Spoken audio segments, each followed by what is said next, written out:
My name's Kenji Miyawaki.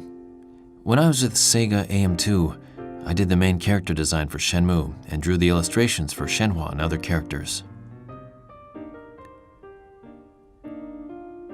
When I first came to Sega, there was some sort of non-disclosure agreement.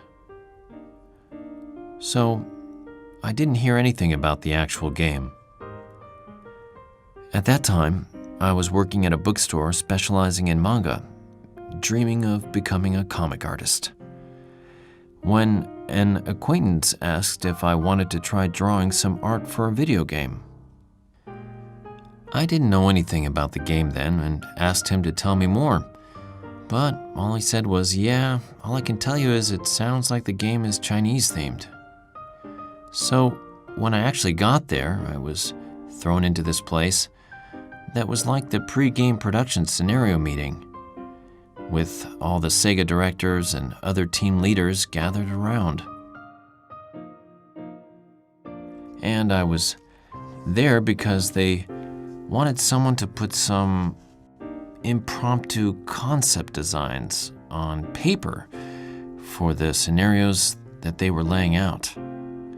At first I thought, yeah, this job will last about a month or two. But at one of the meetings, there was this scene where the main character is traveling in Tibet with a Tibetan girl he meets there. I was asked to draw the scene, so I did it up right there. That was actually the basis for Shenhua.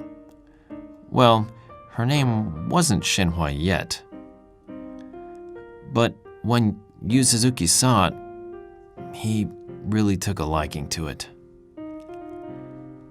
I got my start when he asked me then to stay on as a designer and do the character illustrations.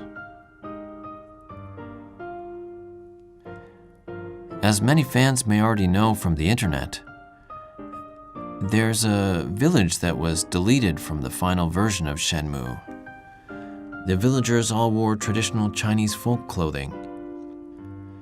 The set was like at a Shaolin monastery. Not really all masters, but everyone still learning martial arts. So they would all be on chin-up bars and doing other training exercises as part of their daily life. The village didn't really fit with the flow of the story, so the village got cut. Everyone, including myself, was really surprised about it. But Shenmue was created as a result of just such drastic revisions. Among the characters I drew, many of them were female. But I would have to say I'm especially fond of Shuing.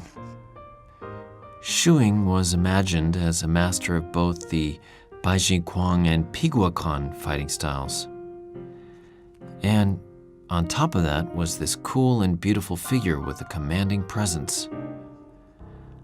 I pretty much had that in mind from the start. By giving her almond-shaped eyes, she came out to be very proper looking. I had this clear picture in my mind of her dancing away at her forms on a moonlit night.